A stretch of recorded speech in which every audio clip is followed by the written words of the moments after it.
चलिए देखते हैं। ये एक टॉपिक है system of linear equations, matrix का एक टॉपिक है जो कि 12th स्टूडेंट और जो जेईई के एग्जाम दे रहे हैं या फिर जो गेट की प्रिपरेशन कर रहे हैं इंजीनियरिंग में, जब थर्ड फोर्थ ईयर में रहते हैं बच्चे तो गेट के एग्जाम देते हैं या पास स्टूडेंट भी गेट के एग्जाम देते हैं, तो उसमें इसका वेटेज बहुत अच्छा है। हर साल लगभग एक क्वेश्चन आता है और 12th में भी बच्चों को बोर्ड में ये एग्जाम आएगा, जेईई में एग्जाम में ये क्वेश्चन आएंगे। तो देखते हैं ये क्या होता है और इसके सॉल्यूशंस कैसे निकालते हैं। तो ये क्या है, सिस्टम ऑफ लीनियर इक्वेशंस। ये दो इक्वेशन भी दिया जा सकता है, दो इक्वेशंस दो वेरिएबल, या तीन इक्वेशंस तीन वेरिएबल दिए जा सकते हैं। यहाँ पे जैसे हमने तीन इक्वेशंस लिए हैं, ठीक। तो सबसे पहले इसको हम क्या करेंगे, मैट्रिक्स फॉर्म में लिखेंगे। तो मैट्रिक्स फॉर्म में कैसे लिख सकते हैं, देखिए। तो इस इक्वेशन को हम लिखेंगे इन मैट्रिक्स फॉर्म। जितने भी कोफिशिएंट हैं इसके a1 b1 c1 a2 b2, इसके लिए एक मैट्रिक्स बना लीजिए a1 b1 c1 a2 b2 c2, फिर यहां पे देखिए a3 b3 c3, ठीक है। अब उसके बाद एक मैट्रिक्स बनाइए वेरिएबल का x y एंड z, ठीक। आरएचएस में क्या है, उसके लिए एक मैट्रिक्स बनाइए d1 d2 एंड d।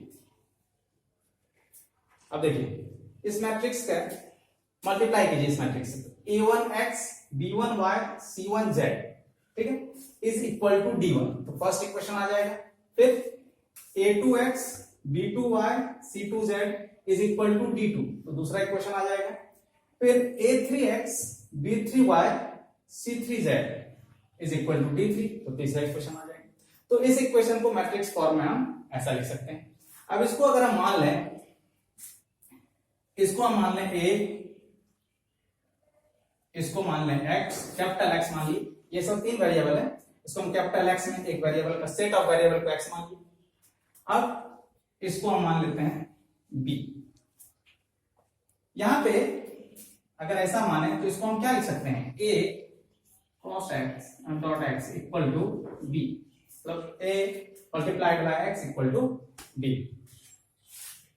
अब यहां से अपने को क्या निकालना है, x निकालना है। सिस्टम ऑफ लीनियर इक्वेशंस से इक्वेशंस के सॉल्यूशन क्या होंगे, x इसके वैल्यू, x किसको मानेंगे, x y z के सेट को मानेंगे। तो इसका सॉल्यूशन निकालना है। इसका सॉल्यूशन निकालना है तो हम क्या कर सकते हैं, देखिए इसको अगर हम यहाँ पे a इनवर्स से दोनों साइड मल्टीप्लाई कर दें और यहां भी a इनवर्स से मल्टीप्लाई, हमने क्या किया, इस वाले में a इनवर्स से मल्टीप्लाई किया, यहां भी a इनवर्स से मल्टीप्लाई। तो हम जानते हैं कि a इनवर्स इनटू a क्या होता है, आइडेंटिटी मैट्रिक्स होता है और यूनिट मैट्रिक्स होता है। तो यहां पे आप लिख सकते हैं I is called identity matrix और यूनिट मैट्रिक्स। क्यों, यहां पे लिखेंगे since a inverse into a, और a इनटू a इनवर्स भी अगर आता तो भी ये क्या होता है, I होता है। तो I क्या है, unit matrix. This is nothing but unit matrix. अब यहां से x को क्या लिख सकते हैं, अच्छा I आपने लिखा तो I होता क्या है, यहां देखिए ये I क्या होता है, I अगर आप 3x3 के ऑर्डर में लिखेंगे यहाँ पे, तो 3x3 का ये मैट्रिक्स क्या है, 3x3 का है, तो I भी इसको हम 3x3 में आप ऐसे लिखेंगे। ये देखिए डायगोनल एलिमेंट सारे 1 और नॉन डायगोनल एलिमेंट सारे क्या है, 0। तो ये 3x3 का यूनिट मैट्रिक्स। अगर दो ही इक्वेशन होता तब जो I आता तो वो क्या होता है, 2x2 का होता, 1 1 डायगोनल वाला 1, यहाँ पे 0 यहाँ पे 0, ये 2x2।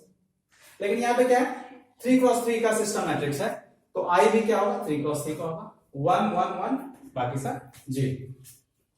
तो देखिए यहाँ पे x का वैल्यू। अब एक और प्रॉपर्टी है कि किसी भी मैट्रिक्स में अगर यूनिट मैट्रिक्स से मल्टीप्लाई कर दें तो वही मैट्रिक्स होता है। तो यहाँ पे हम क्या लिखेंगे, Ix को हम क्या लिखेंगे, x equal to a inverse b, a inverse b, okay. ऐसा अगर हम लिख रहे हैं तो क्यों लिख रहे हैं, क्योंकि आई इंटू एक्स, और एक्स पहले होता है, यूनिट मैट्रिक्स बाद में होता है, तो भी इसका प्रोडक्ट हमेशा क्या होगा, एक्स ही होगा। ठीक है, इसका एग्जांपल देखिए, इसका एग्जांपल हम अगर मान लीजिए कोई भी मैट्रिक्स एक्स, यहां पे कोई एक मैट्रिक्स ले लेते हैं, यहां पे देखिए मान लेते हैं एक कोई मैट्रिक्स ए इक्वल टू 1 2 3 4 है ना, 1 2 3 4 है। इस मैट्रिक्स को हम अब इस मैट्रिक्स को हम आई से मल्टीप्लाई करते हैं। ठीक है, तो 1 2 3 4 1 1 0 0, इसको जब प्रोडक्ट कराएंगे इसका, तो रो का कॉलम से मैट्रिक्स के मल्टीप्लिकेशन में हमेशा आप क्या याद रखेंगे, हमेशा मैट्रिक्स मल्टीप्लिकेशन में आप 7 याद रखिए। ठीक, ये लाइन हॉरिजॉन्टल लाइन मतलब रो ऑफ फर्स्ट मैट्रिक्स, और vertical line means column of second matrix. तो फर्स्ट मैट्रिक्स का रो, सेकंड मैट्रिक्स के कॉलम। तो ऐसे आप प्रोडक्ट मैट्रिक्स मल्टीप्लिकेशन के लिए 7 याद रख सकते हैं। 7 का साइन जो होता है तो देखिए 1 into 1 1, 2 into 0 है ना, 1 into 1 2 into, ये हो गया। फिर यहाँ पे देखिए 1 into 0 2 into 1 है ना, ये तो क्या हो जाएगा, यहाँ पे 2 हो जाएगा। फिर देखिए 3 into 1 4 into 0, तो यहाँ पे 3 हो जाएगा। फिर 3 into 0 प्लस 4 into 1, यहाँ पे क्या हो जाएगा 4। तो देख लीजिए आप किसी भी मैट्रिक्स में हम आई से मल्टीप्लाई किए, फिर से देखिए ये मैट्रिक्स सेम। यही चीज अगर आई पहले लिखते ए बाद में लिखते, जो मैंने यहाँ पे लिखा है कोई डिफरेंस नहीं होता, फिर से वही आएगा। चलिए देख लेते हैं, हम आई पहले लिखते हैं 1 0 1 1 0 0, ठीक, और ए मैट्रिक्स हम बाद में लिखते हैं 1 2 3 4।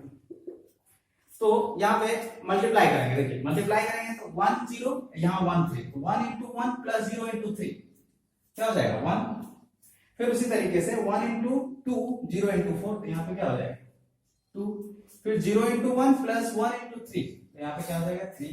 फिर 0 into 2 प्लस 1 into 4, तो क्या हो जाएगा 4। तो देख लीजिए ये आई चाहे पहले आए या फिर आई बाद में आए, किसी भी मैट्रिक्स से यूनिट मैट्रिक्स का प्रोडक्ट हमेशा वही मैट्रिक्स होता है। देख लिया, हमने प्रूव कर दिया यहाँ पे, इसलिए हमने ऐसा लिखा I dot X equal to X dot I equal to X, कोई भी मैट्रिक्स हो। तो चलिए अब हम देखते हैं जो हमारा टॉपिक है सिस्टम ऑफ लीनियर इक्वेशंस। अब यहाँ पे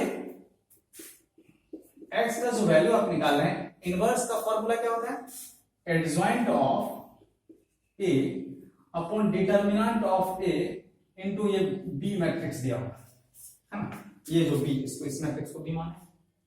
अब यहाँ पे केसेस अलग अलग आएंगे और सिस्टम क्या होगा इक्वेशंस का, ये जो इक्वेशंस दिए हुए हैं सिस्टम को कैसे डिफाइन करेंगे अलग अलग केस के लिए। तो देखिए केस फर्स्ट हम लेते हैं, केस फर्स्ट में लिखेंगे हम if determinant of A is not equal to 0। अगर इस सिस्टम मैट्रिक्स जो इसका डिटर्मिनेंट नॉट इक्वल टू 0 आ जाए तो क्या होगा, देखिए अगर ये नॉट इक्वल टू 0 आए तो इनवर्स क्या होगा, कुछ ना कुछ डिफाइन होगा, और ए इनवर्स जो होता है हमेशा यूनिक होता है। क्या हो जाएगा, इसका कुछ वैल्यू यूनिक होगा, एडजॉइंट ए का वैल्यू तो एक ही आएगा, अलग अलग तो आएगा नहीं, और बी जो वैल्यू है वो फिक्स है यहाँ पे इस क्वेश्चन के, तो इसका वैल्यू यूनिक, इसका भी कुछ यूनिक वैल्यू आएगा। तो क्या हो जाएगा, इसका कुछ यूनिक वैल्यू आएगा एक्स का। एक्स क्या है, वेरिएबल का सेट है, एक्स वाई जेड। मींस यहाँ पे केस फर्स्ट में अगर determinant of system matrix not equal to 0 हो तो इनवर्स यूनिक होता है, इसलिए इस सिस्टम का सॉल्यूशन भी क्या होगा, यूनिक होगा। Therefore we can say that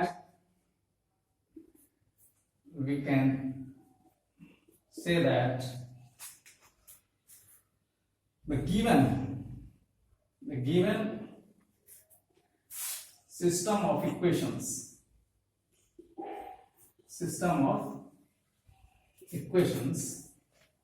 has unique solution.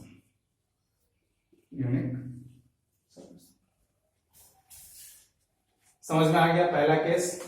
और अक्सर इस केस से ही क्वेश्चन बन जाते हैं जो कॉम्पिटिटिव एग्जाम होते हैं, देखते होंगे जनरली ये नॉट इक्वल टू 0 आ जाता है। बहुत सारे क्वेश्चन ऐसे नहीं भी आ सकते हैं, कुछ भी आ सकता है, बट मैंने देखा है कि बहुत सारे क्वेश्चन में पहले ही नॉट इक्वल टू 0 आया तो क्या हो जाएगा, यूनिक सॉल्यूशन। अब यहाँ पे बात आती है सिस्टम की कंसिस्टेंसी। एक टर्म आता है कंसिस्टेंस और इनकंसिस्टेंस ऑफ सिस्टम। तो अगर किसी सिस्टम का अगर सॉल्यूशन एग्जिस्ट कर रहा है, वो चाहे यूनिक हो या इनफाइनाइट सॉल्यूशंस हो, तो वो सिस्टम क्या कहलाएगा? Consistent. Therefore, this system is called consistent system. Consistent of equation. If a system has any solution, it may be unique or infinite, then the system is called consistent. Otherwise, it is called inconsistent. Okay? तो देखिए, इस consistent में आप याद रखिए कि unique solution भी हो सकता है और इनफाइनाइट नंबर ऑफ सॉल्यूशन भी हो सकता है। ठीक है, केसेस ये हैं यूनिक सॉल्यूशन और इनफाइनाइट नंबर ऑफ सॉल्यूशन, तो उसको क्या बोलेंगे? कंसिस्टेंट। अब देखते हैं हम आगे केस 2 में। देखिए, ये समझ में आ गया, तो केस 2 देखते हैं। केस 2 में अगर हम क्या करें, ये इक्वल टू 0 ले लेते हैं, इक्वल टू 0। सिस्टम मैट्रिक्स का डिटरमिनेंट अगर इक्वल टू 0 हो जाए तो क्या होगा? एंड इसमें एक और केस लीजिए, and adjoint of A into B, ये भी क्या हो जाए? 0। दूसरा केस है, ये भी 0 हो जाए और ये भी 0 हो जाए, तो ये क्या फॉर्म हो जाएगा? 0/0 का फॉर्म हो जाएगा। और 0/0 का फॉर्म क्या होता है? इनडिटरमिनेट फॉर्म होता है। तो इस केस में सिस्टम के पास क्या हो जाएगा? इन this case system has infinite number of solutions. Infinite number of solutions. अब कैसे इनफाइनाइट नंबर ऑफ सॉल्यूशंस? देखिए, एक दो एग्जांपल लेता हूं मैं। देखिए, मान लीजिए ये limit x tends to 0, x² plus 2x x² plus x, ये भी क्या है? 0/0 के फॉर्म है ना? इनडिटरमिनेट फॉर्म के लिए हम लोग लिमिट पढ़ते हैं। अब यहाँ पे अगर आप इसको फाइंड करें, x कॉमन कर लें, x + 2, यहाँ भी x कॉमन कर लें, x + 1, x कैंसिल हो जाएगा, लिमिट x टेंड्स टू 0 है, यहाँ पे क्या हो जाएगा? 0 + 2 by 0 + 1, 0 + 2 by 0 + 1 हो जाएगा। अब इसी केस में मान लीजिए हम एक चीज और बना रहे हैं, ये भी 0/0 का फॉर्म, यहाँ पे हम 4 ले, तो ये भी क्या है? 0/0 फॉर्म। यहाँ पे डिफरेंस सिर्फ कितना हो जाएगा? यहाँ 4 आ जाएगा, यहाँ पे 4 आ जाएगा, और इसका सोल्यूशन क्या हो जाएगा? 4। तो इस टाइप से इनफाइनाइट नंबर ऑफ केसेस हो सकते हैं जो 0/0 का फॉर्म हो, है ना? तो 0/0 अगर कंडीशंस आ रहा है, ये भी 0 ये भी 0, तो ये क्या आ जाएगा? 0/0 फॉर्म आ जाएगा। और जब 0/0 फॉर्म आ जाए तो इसके बहुत सारे केसेस हो सकते हैं। So we can say that if determinant of system matrix equal to 0 together with adjoint of A multiplied by B is also 0, then system has infinite number of solution। अगर दोनों 0 हो जाए तो सिस्टम के पास infinite number of solution। अभी मैंने बताया एक एग्जांपल, दो एग्जांपल, ऐसे ही आप infinite number of combinations ले सकते हैं। अब देखिए, अगर सिस्टम के पास, मैंने पहले बताया, सॉल्यूशंस हैं, वो चाहे यूनिक हो या इनफाइनाइट, तो सिस्टम को क्या बोलेंगे? Consistent system. So we can say that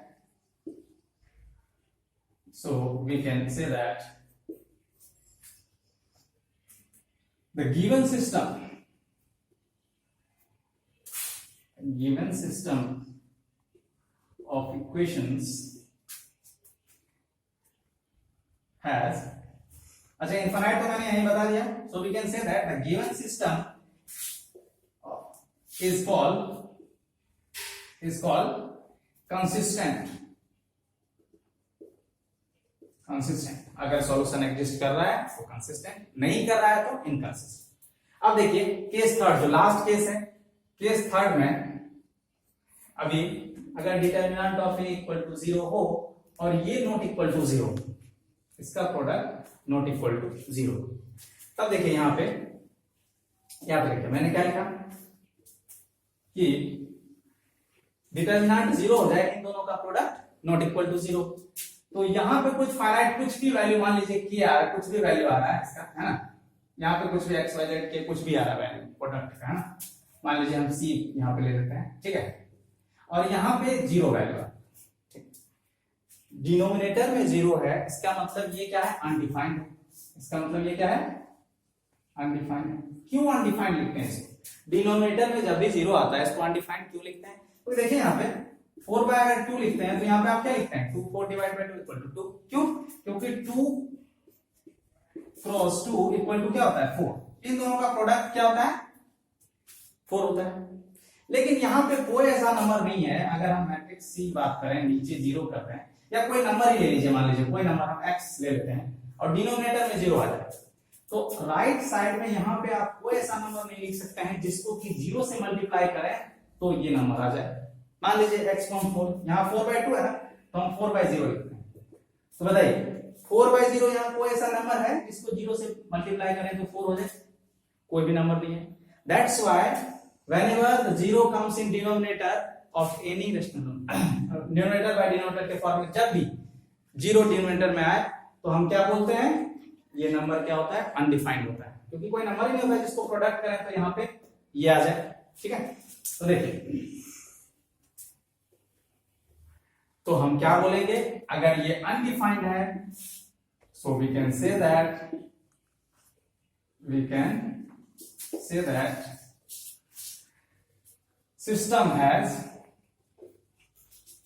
system has no solution। कोई ऐसा सॉल्यूशन नहीं होगा जिसको यहां 0 से मल्टीप्लाई करें तो सी हो जाए। ठीक है, तो so we can say that system has no solution. और अगर सिस्टम का कोई सॉल्यूशन एग्जिस्ट नहीं करता है, and that system is called inconsistent system. Therefore system is called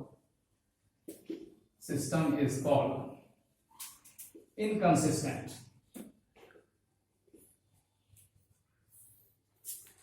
तो ये बहुत ही इंपॉर्टेंट टॉपिक है। ये तो मैंने अभी बताया जो 12th स्टैंडर्ड है इसका, 12th बेसिस पे। अब जरूरी नहीं कि इस बेसिस पे आप गेट के क्वेश्चन नहीं बना पाए, 12th वाले भी बना सकते हैं, गेट वाले भी बना सकते हैं। कंसेप्ट बस वही। इसके 3 मेथड हैं। आप देखिए, मैं दूसरा मेथड बताता हूं जो डिटरमिनेंट मेथड है, जो जनरली मैं प्रेफर करता हूं इसमें कंसिस्टेंसी में बताने का। अब ये तो हो गया एक मेथड, मैट्रिक्स मेथड। समझ में आ गया? बिल्कुल समझ में आया होगा, है ना। 3 केसेज हैं, क्या होता है ये मैंने आपको बता दिया। अब देखिए यहां पे हम देखते हैं इसका सेकंड मेथड, डिटरमिनेंट मेथड। एक बार फिर मैं इसको रिवीजन करा दूं आपको। अगर देखिए 2 केसेज होते हैं सिस्टम में, 2 केसेज हो सकते हैं, है ना। मैट्रिक्स ए है तो आप क्या करें, इसका डिटरमिनेंट चेक करें। अगर नॉट इक्वल टू 0 आ गया, इसका मतलब यूनिक सॉल्यूशन। अगर डिटरमिनेंट 0 आ गया, तब यहां पे आप क्या चेक करेंगे, एडजॉइंट ए इंटू बी का वैल्यू अगर नॉट इक्वल टू 0 है, या फिर एडजॉइंट ए इंटू बी का वैल्यू इक्वल टू 0। अगर नॉट इक्वल टू 0 है तो यहां पे क्या होता है, नो सॉल्यूशन, है ना। डिनोमिनेटर में 0 आ जाता है, और यहां पे क्या होता है, इनफाइनाइट नंबर ऑफ सॉल्यूशन। तो अगर सॉल्यूशन एग्जिस्ट करता है तो इस सिस्टम को बोलेंगे कंसिस्टेंट। यहां पे भी सॉल्यूशन एग्जिस्ट कर रहा है तो बोलेंगे कंसिस्टेंट, और यहां पे सॉल्यूशन नो सॉल्यूशन एग्जिस्ट कर नहीं रहा है, इसको क्या बोलेंगे, इनकंसिस्टेंट।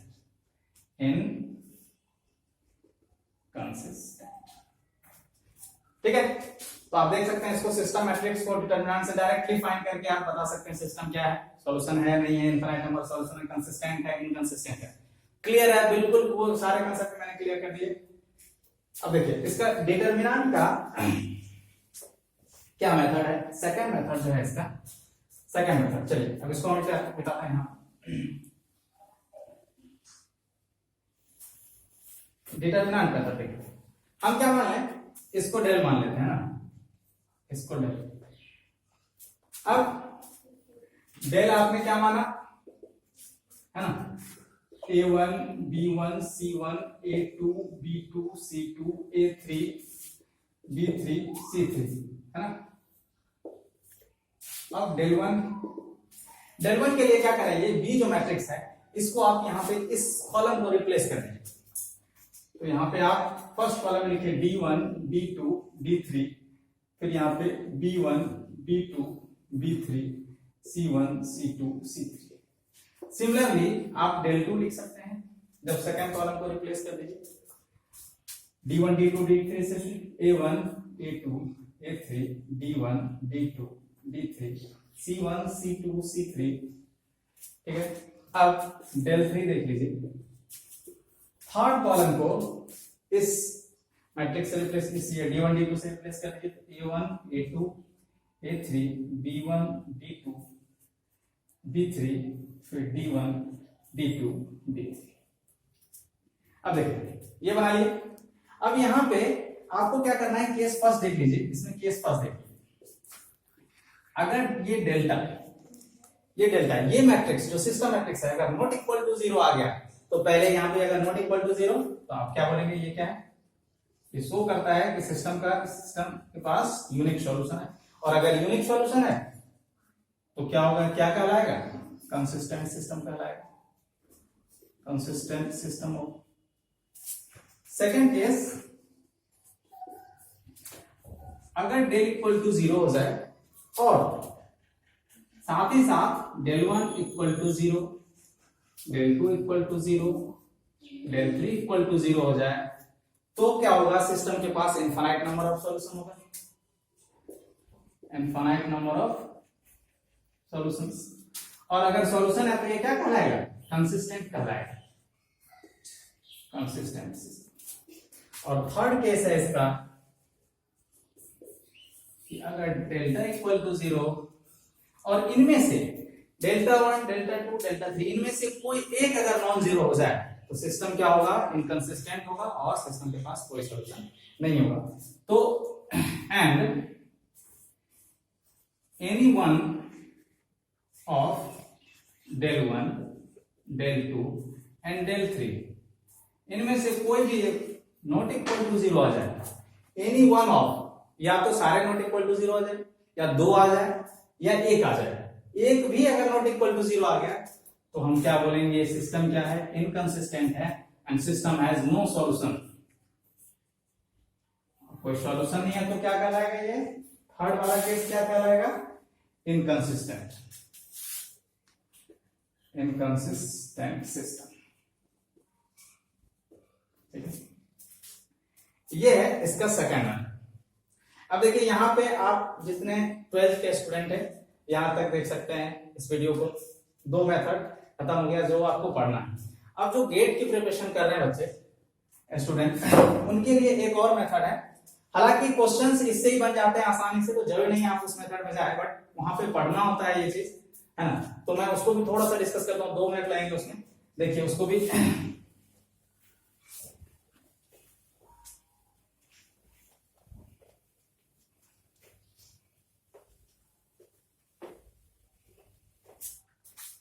JEE के क्वेश्चन या 12th के क्वेश्चन सॉल्व करने के लिए काफी था 2 मेथड। अब देखिए जो लोग हायर एजुकेशन में इंजीनियरिंग पढ़ते हैं, गेट के एग्जाम देते हैं, उनके लिए एक मेथड और पढ़ना होता है, मेथड थर्ड। यहां पे देखिए उसमें क्या होता है, रैंक मेथड होता है। आपको क्या होता है, जैसे ये सिस्टम मैट्रिक्स ए हो गया, ये एक्स हो गया, ये बी हो गया, है ना, तो हम A dot X equal to क्या लिखते हैं, बी लिखते हैं। तो अब एक मैट्रिक्स होता है ए जिसको हम बोलते हैं सिस्टम मैट्रिक्स, सिस्टम मैट्रिक्स। एक मैट्रिक्स होता है ए और बी दोनों का रख दीजिए, जैसे ये है ना, ये पूरा मैट्रिक्स, और इसके बाद ये भी डाल दीजिए यहाँ पे, है ना। तो यहाँ पे अभी 3x3 का मैट्रिक्स है और D1 D2 D3 भी आ जाए, उस मैट्रिक्स का नाम देते हैं ए बी, और ये कहलाता है ऑगमेंटेड मैट्रिक्स, ऑगमेंटेड मैट्रिक्स, है ना। तो सिस्टम मैट्रिक्स का ऑर्डर क्या है, देखिए सिस्टम मैट्रिक्स का ऑर्डर 3x3 है, 3 रो 3 कॉलम, तो 3x3 है, और एक कॉलम और यहां पे आ गया, तो रो तो 3 ही होंगे, रो तो 3 है और कॉलम कितना हो जाएगा 4, 3x4 का ये मैट्रिक्स हो जाएगा। अब यहां पे हम क्या देखते हैं, केस देखते हैं, case first, if rank of system matrix A is equal to rank of augmented matrix AB is equal to number of unknowns, number of unknowns। ठीक है, नंबर ऑफ अननोन, जैसे नंबर ऑफ अननोन कितना है 1 2 3 x Y Z, 3 unknown है यहाँ पे। तो अगर इसका रैंक भी 3 आ जाए, इसका भी 3 आ जाए और यहाँ 3 है, तो इसमें क्या होता है, सिस्टम के पास क्या होता है, unique solution. System has unique solution. ठीक, सेकंड केस, और यूनिक सॉल्यूशन है, बार बार बोल रहा हूं, अगर सॉल्यूशन है तो ये क्या कहलाएगा, कंसिस्टेंट सिस्टम कहलाएगा, consistent. Case 2, if rank of A is equal to rank of AB, but यहां पे लेस देन अगर नंबर ऑफ अननोन आ जाए, नंबर ऑफ अननोन, मतलब मान लीजिए रैंक ऑफ ए 2 आ जाए, रैंक ऑफ ए भी 2 आ जाए और नंबर ऑफ अननोन कितना है 3 है, तो ऐसे केस में सॉल्यूशन तो होंगे, बट कितने सॉल्यूशन होंगे, infinite number of system. In this case, system has infinite number of solutions. Infinite number of solutions. So ऐसे लिख सकते हैं आप, system has infinite number of solutions. और solutions हैं तो system को क्या बोलेंगे? Therefore, it is called a consistent system, ठीक है। अब यहां पे देखिए case third, if rank of A not equal to rank of A B, मतलब rank of system matrix is not equal to rank of augmented matrix, then in this case system has no solution, this case system has no solution, and therefore we can say that this system is called inconsistent system, तो देखिए तीनों method मैंने use कर दिया और तीनों बिल्कुल clear होगा। First matrix method, second determinant method, third ये जो हायर एजुकेशन में हम लोग पढ़ते हैं। तो अब कंसिस्टेंसी का एक भी अगर क्वेश्चन आ जाए तो आपसे बनना चाहिए। इस लेक्चर के बाद मैं कंसिस्टेंसी के कुछ क्वेश्चंस भी अपलोड करूंगा, तो अगर आप और भी ये वीडियो अच्छे लगे हो और वीडियो देखना चाहते हैं तो इसको चैनल को सब्सक्राइब कीजिए, फिर नेक्स्ट वीडियो जब मैं डालूंगा तो आपको नोटिफिकेशन आ जाए। ठीक है, ओके, थैंक यू।